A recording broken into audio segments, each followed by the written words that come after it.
নমস্কার বন্ধুরা, চলে এসেছি মিনি এইচডি কুকিংয়ে মটন কষা রেসিপি নিয়ে।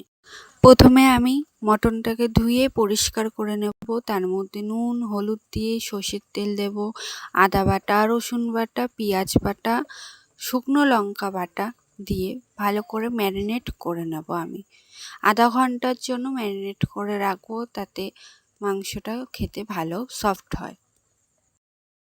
বড় বড় আলু আমি দুফালি করে নিয়ে ধুয়ে পরিষ্কার করে নিয়েছি। তার মধ্যে নুন হলুদ মাখিয়ে আমি কড়াইতে সর্ষের তেল দিয়ে তার মধ্যে আলুটাকে দিয়ে ভেজে নেব লাল লাল করে। কড়াইতে আমি বেশি করে তেল দিয়েছিলাম।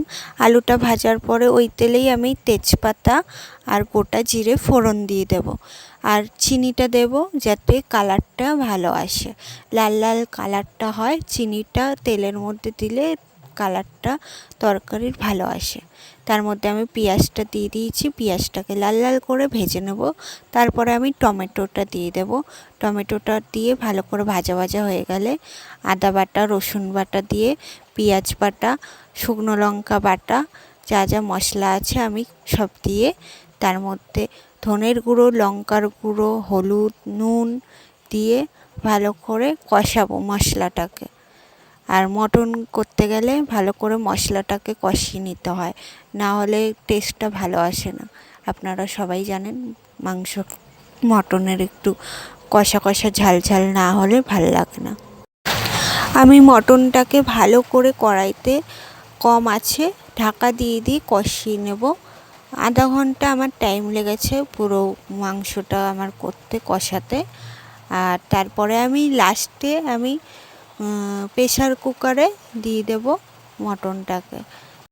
উষ্ণ গরম জল দিয়ে দেব। ভাজা আলুটাকে দিয়ে আমি চিরা কাঁচা লঙ্কা দিয়ে গরম মশলা বাটা দিয়ে দেব। দিয়ে নাড়ি চাড়িয়ে আমি ঢাকনাটা দিয়ে দুটো সিটি মেরে নেব। নিয়ে তারপরে আমি একটা পাত্রে ঢেলে নেব মটন কষাটাকে। খেতে খুব দারুণ হয়েছিল। আপনারা অবশ্যই বাড়িতে খেয়ে দেখবেন, বানিয়ে দেখবেন। আশা করি আপনাদের ভালো লাগবে।